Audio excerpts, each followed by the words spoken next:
dit: «Pourquoi pas passer une étape supérieure?» Puisque je vous partage déjà sur les, billets lunaires, ce que je peux pratiquer, comment j'envisage chaque lune, dans quelle énergie, parce que je me dis que ça peut intéresser éventuellement.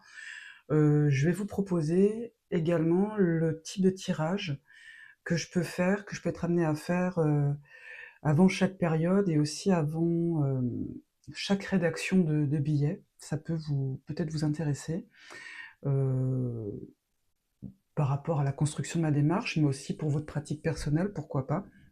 Et peut-être même que le tirage en lui-même pourrait évoquer des choses en vous, des pistes de réflexion, il n'a pas vraiment de vertu, on va dire, à être, même si ce que je propose, j'en ai bien conscience vu les retours que j'ai dessus et je remercie les personnes qui me les ont fait, heu, il y a une pertinence, il y a des choses qui coïncident, donc je trouve ça assez chouette. Donc là, je vais vous partager ce que je peux faire, quand, je suis en train de préparer, le billet lunaire et je me dis qu'il est possible que je l'ajoute, cette petite capsule, tarot, avant chaque, mise en voie. Donc il y aura certainement à l'avenir plus régulièrement ce type de petites capsules, tarot, avec le billet lunaire. Donc là, concrètement, j'ai, mis, les énergies dont je proviens, donc les influences extérieures et les énergies vers lesquelles je me dirige, toujours dans le type influence extérieure. On peut compter, dedans, le bain social, tout ce qui est, on va dire, astronomique, astrologique, la lune en quelque sorte, vraiment l'environnement dans lequel je me place et là, ma posture actuelle qui est héritière de cette énergie du passé et qui va m'aider à composer avec cette énergie du futur. Je cherche pas à savoir, comment je vais agir dans le futur ou comment j'ai agi par le passé, parce que ce qui m'intéresse, c'est le temps présent. C'est, vraiment cette, entre guillemets, d'avoir une perspective, très auto-centrée, sur mes ressources actuelles. Voilà. Donc pour moi, les énergies du passé, donc on a ce cavalier de denier, couvert par cette tempérance en augmentation, donc qui nous accompagne. Pour les énergies à venir, on a ce 8 de bâton en diminution, couvert par ce 7 de denier en augmentation. Et la posture dans laquelle je me tiens, ou peut-être vous vous tenez si ça vous parle, c'est ce 8 de denier couvert par ce 8 de bâton. Donc là, on remarquera qu'on a une paire qui reprend des cartes proches dans la série, mais également la même dans des positions, inversées, qui sont oui, enfin le blanc, le noir si on veut. Et là, on a cette notion de denier. Donc là, moi j'entends ici qu'on a vraiment un travail matériel, physique, corporel qui est en cours. Il y a aussi un côté connaissance. Je suis dans cette idée, OK, l'épée représente la sphère du mental, de la réflexion, de l'administratif, voire de l'autorité. Mais pour moi, dans le denier, il y a aussi cette forme de sagesse, qu'on cultive de façon très empirique, qui est plus de l'ordre de l'instinct, heu, de la ce que j'appelle la voix des tripes, que l'intuition qui sera plus cérébrale. Là, on est dans un domaine donc très ancré, qui me correspond puisque enfin, en tout cas pour, ce duo de cartes, je me reconnais dedans et j'apprécie de voir ces énergies qui se placent ici. Donc là, qu'est-ce qu'on pourrait dire des énergies du passé? Donc on était sur quelque chose de construit, de lent. Alors là, je vais tirer mon carnet, pour avoir un petit visuel sur, les précédentes influences au niveau lunisolaire, parce que ça m'intéresse aussi. Donc, la précédente lune claire était en Scorpion, c'était une micro-lune descendante et juste avant ça, on avait une micro-lune non, on avait une lune noire, une lune noire, une lune sombre donc, descendante en Bélier, elle était pas micro. on pourrait se dire que, on aurait pu, avoir quelque chose de plus rapide, mais il faut savoir qu'on arrive aussi du seuil clair. On est en train de passer, les derniers jours du seuil clair. Donc moi, ce que j'appelle le seuil clair, c'est une période charnière, de transition tant énergétique que, astronomique, on va dire. Donc, on moi, j'opère du coup une forme de ralentissement, mais très décidé, très individuel, qui demande de l'implication. Le bélier plante les graines, ouvre le chemin, le scorpion permet d'acquérir une endurance, une capacité de décision, une forme de résilience qui est assez utile pour avoir une action qui dure. Et là, la prochaine lune sombre, donc, cette influence-là, pour moi, au 15 juin, sera en taureau, et ce sera une lune montante. Alors ici, on était sur du décembre. C'est intéressant de voir que ce taureau nous pose quand même des freins, un arrêt à poser, peut-être pour considérer la façon dont on doit s'occuper de nos projets en cours. C'est peut-être ça qui serait intéressant à voir, c'est quel sortilèges, quelles énergies, quelles relations avec les esprits j'ai développées. Est-ce qu'il serait pas temps de considérer à quelle étape je suis de ces travaux et me positionner dans le futur? Pourquoi je dis ça? Parce qu'ici, on a cette notion de se remettre à la tâche. Ça, c'est le Witch's Garden. Et là, on voit clairement dans cette interprétation très sorcière, alors je me permets de vous faire un petit rapprochement. La carte, elle nous mentionne à nouveau une relation avec la Terre, le territoire qui avait déjà été abordé précédemment et qui pourrait effectivement revenir sur le tapis, d'autant que, comment dire, on a cette lune sombre en taureau, donc qui est augmentée. On a cette notion de territoire, on a cette notion d'épanouissement physique qui revient. Pour moi, ça fait sens et qu'il faudrait peut-être effectivement pousser ça, ça c'est favorisé. Ça c'est favorisé. Donc, moi, il y a une invitation à réinvestir de nouveau, c'est encore le bon moment, sa relation au territoire, peut-être à faire des offrandes particulières, peut-être à s'intéresser à ce qu'on transmet aussi à ses enfants, et ça c'est quelque chose que je suis en train de mettre en avant aussi, de voir comment je peux l'impliquer un peu plus dans tout ce processus, parce que ça, il y a quelque chose, et je vois le résultat, de très ancrant, de très centrant dans cette façon de faire. Donc on va vers quelque chose qui a été très individuel, un essor, avec une récupération, ou en tout cas un avertissement sur ses capacités de résilience, mais de détermination. Et là, on va vraiment aller vers des activités qui vont nous permettre de mettre les doigts dans la terre. Alors, est-ce que ça passe aussi par du sport? Est-ce que ça passe aussi par quel,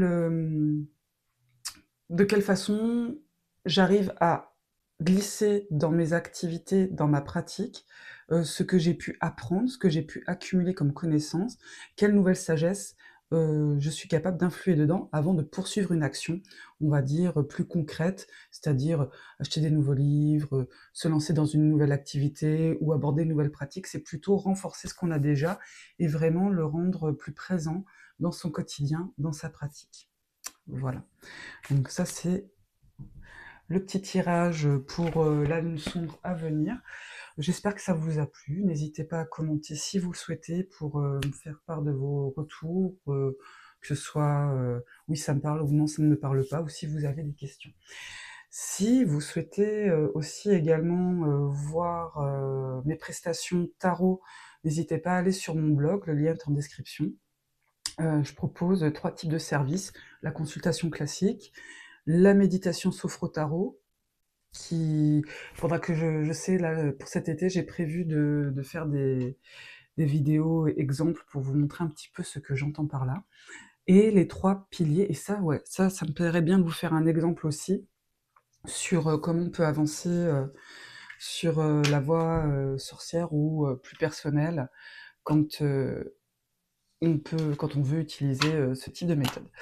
Voilà, donc je vous laisse à mon billet qui va suivre dans la foulée. Bisous.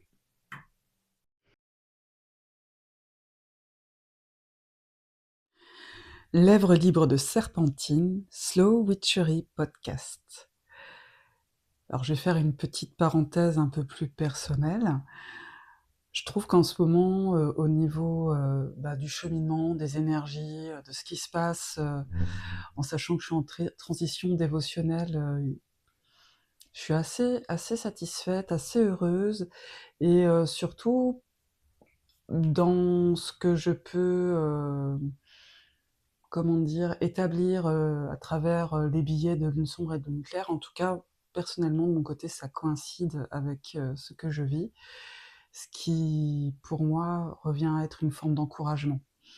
Donc j'espère que de votre côté aussi, ça se passe plutôt bien, que vous soyez en transition dévotionnelle ou non, que vous travaillez avec, la spirale lunisolaire ou pas, mais en tout cas que ça soit une période d'épanouissement pour vous. Je pense que c'est peut-être ça qui est à faire passer en premier lieu pour la lune sombre qui arrive et sans vous faire attendre plus, c'est parti pour le billet de la lune sombre du 15 juin.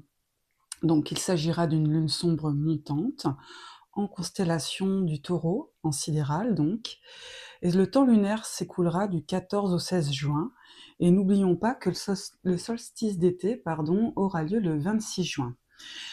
Donc c'est une lune qui invite à déterrer ses trésors et à les entretenir. Sagesse héritée du passé, sagesse acquise mais peu explorée, le moment est favorable pour rendre tout cela plus tangible dans ses pratiques et son quotidien. L'ancrage et le centrage sont favorisés en pratique passive. Donc j'entends par pratique passive tout ce qui est plutôt de l'harmonisation, de l'harmonisation. C'est-à-dire on n'est pas en train d'élaborer un rituel ou d'être dans l'élaboration aussi d'un charme qui demande un engagement plus, plus important. Donc pour cette lune sombre, côté divination, sortons nos pendules, nos baguettes, ou utilisons nos sens physiques et subtils, puis partons en balade si possible. Nos pratiques divinatoires visant à trouver les lieux les plus propices pour relationner avec nos territoires sont à l'honneur. Encore une fois. Testons les endroits qui nous parlent et pour quelles raisons. Sans projection, laissons ce qui doit se présenter venir à son rythme. N'oublions pas que nous n'avons pas l'apanage de la timidité ou de la méfiance. Je trouve qu'on a tendance parfois dans une espèce d'extase presque enfantine à aborder les lieux comme s'ils nous attendaient, en fait. Là, actuellement, avec mon fils, on est en train de développer une relation avec un laurier qui pousse dans les bois, qui a une pousse très particulière parce qu'il doit lutter pour atteindre la lumière, et qui s'est montré un peu frileux au départ, et on n'a pour le moment aucune autorisation de prélever la moindre feuille sur cet arbre, puisque chaque feuille pour lui est une ressource importante pour capter le soleil, donc il peut pas se priver d'une seule feuille. On respecte sa volonté, on le salue, on partage avec lui quand on va se balader de son côté, et voilà.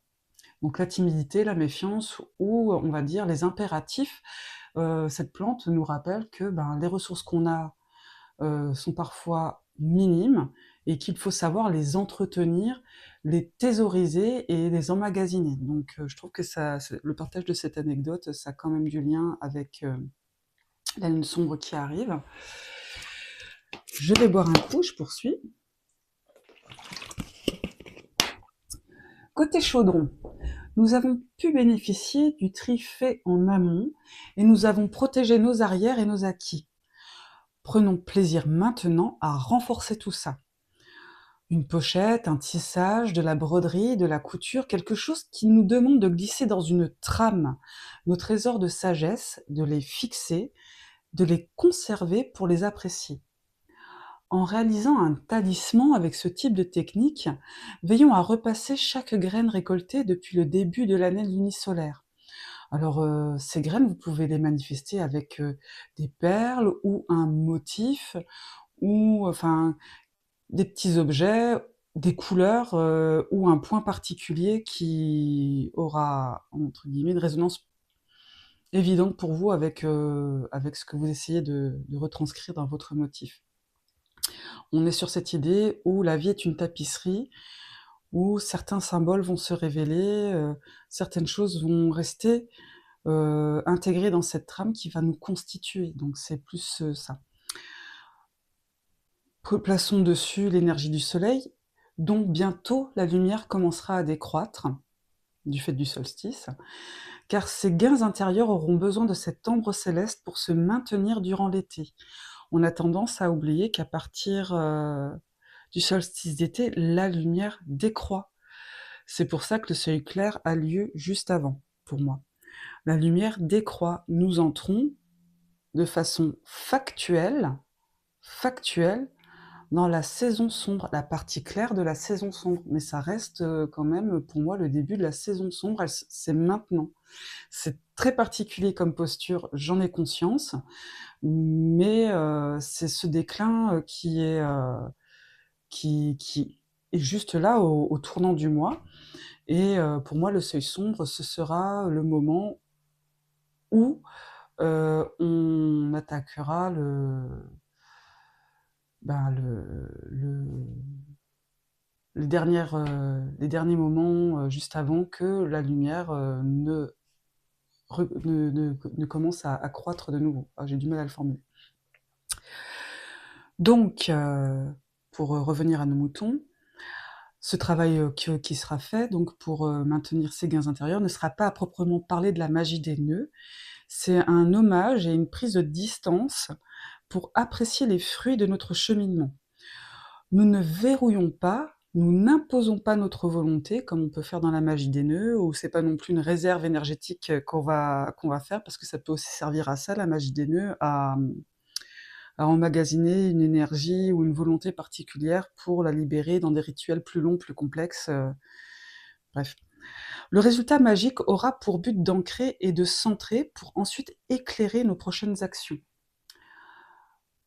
Pour illustrer mon propos, je compte réaliser un tissage ou une pièce de vannerie en liane de lierre, ce qui me permettra d'utiliser la divination pour aller chercher le lierre au bon endroit par rapport à cet objectif, puis la sorcellerie, quand je vais réaliser mon talisman en liane de lierre, pour stimuler ma relation naissante avec Dionysos, qui est un gain intérieur que j'aimerais rendre pérenne et qui me permettra aussi d'emmagasiner des souvenirs dedans. Les énergies ou intentions du moment en shadow work nous invitent à marquer un arrêt et célébrer ses accomplissements. On peut le faire via une liste, une méditation, mais aussi en organisant une fête avec les personnes qui nous connaissent le mieux et avec lesquelles nous sommes le plus à l'aise. Je vais vous expliquer pourquoi après. Ou définir où se trouve la stabilité nourrissant notre croissance. C'est important de faire le point sur ce qui est le plus enrichissant pour nous intérieurement, ce qui favorise également notre santé physique, mentale. C'est important de voir ce qui nous a renforcé vraiment, ce qui nous a apporté un équilibre aussi. Il y a dans cette notion de croissance, il y a une notion d'équilibre. Pour moi, la croissance ne peut survenir, ou en tout cas le renforcement de la croissance, que quand il y a une notion d'équilibre, donc de stabilité. Et de considérer les choix qui nous ont fait sentir le plus authentique.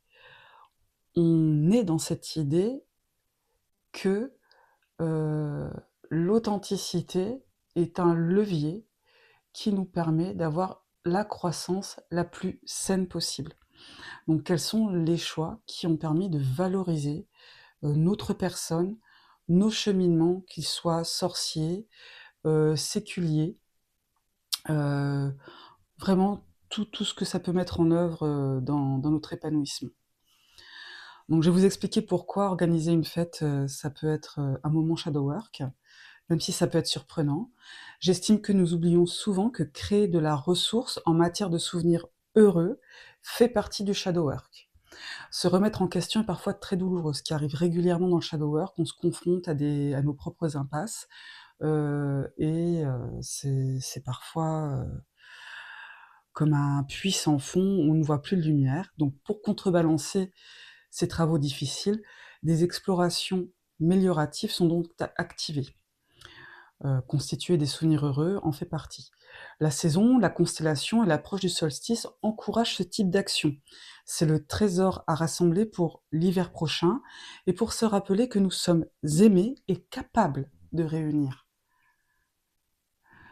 Voilà, j'espère que tout ceci fait sens pour vous et je vous retrouve à la prochaine sombre et en attendant que cette claire vous soit favorable. Bisous!